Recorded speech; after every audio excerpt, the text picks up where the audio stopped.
So I just saw the movie here called Stronger about the Boston bombing, Boston Marathon bombing.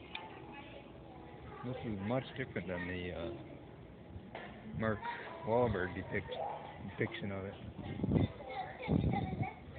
And this one was more intense, about one individual affected by the bombing who lost his legs, named Jeff Bauman. Is it Jeff or Mark Bauman? Bauman. His last name is Bauman. And yeah, it was Jeff Bauman, I think. Yeah. Which is interesting because I had a classmate by that name growing up in high school. Anyways, very emotionally intense, kind of about his story after being bombed and recovering from the leg injuries, and his relationship with his girlfriend.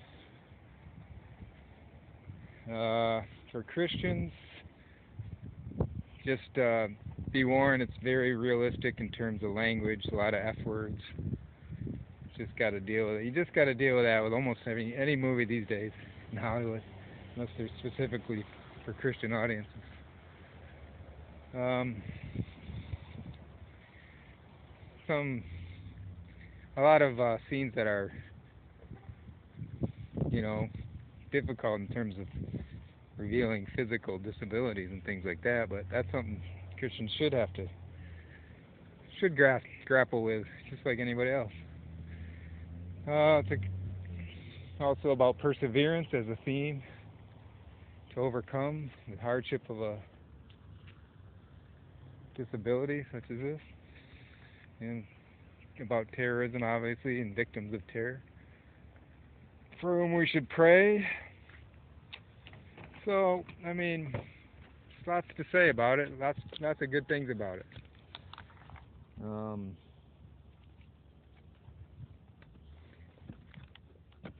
Not really to put it in any kind of specific Christian theme other than kindness, caring, compassion, fruit of the Spirit, perseverance, patience, endurance,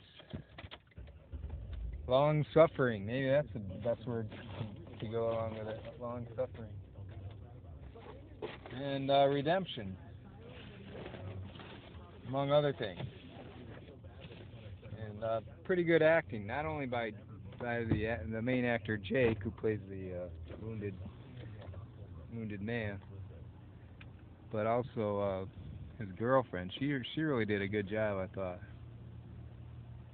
I'm not sure of the actress name, but good job by the girlfriend. And very Boston real.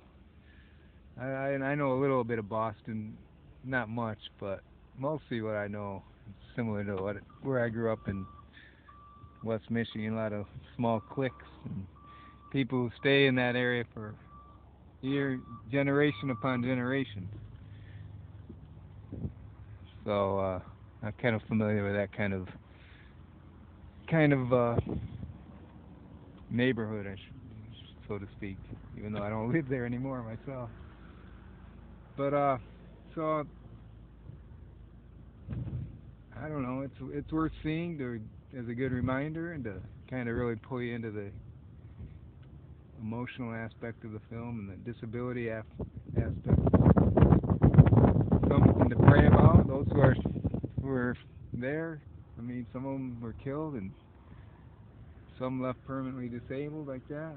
But he was able to walk again with artificial limbs. So things to be thankful about as well. In a larger theme, or a larger picture, at the larger scheme of things, it's a reminder to keep thinking about terrorism and how it affects us. They'll hit again here in America, but even if they don't, I mean, they're going to be active around the world for a long time to come. Although I think we are making progress in the war on terror. But keep praying, and also pray for the conversion of terrorists to Christ. There's reports that more and more Muslims are coming to Christ, and periodically hear about ISIS members converting to Christ, repenting, but not very often. And so we need to pray for that more often and work towards it. Not just condemnation of these. They need Christ more than we do. We already, for my fellow Christians, we already know Christ. We're already saved, unless we fall away from our faith, which is not, probably not going to happen. Not going to happen with me. Hoping it doesn't happen with any of you. Keep the faith. But for ISIS, they don't know Christ at all. They've grown up in a Muslim world that's just, in a radical Muslim world that's very, very bitter, angry, all the worst things that you can imagine. And they think they know a God named Allah, but they don't know Jesus Christ, our Savior. They don't know love. So pray for ISIS to come in, and other terrorist organizations, Al-Qaeda, Boko Haram, etc. And then go to that film and keep that in mind, and pray while you're watching the movie. I like to pray as I watch the movie. There's different things come into my mind. I pray about it. God be with you all and bless you. With all the victims of the Boston Marathon bombing, God bless you, and keep the faith. God bless America.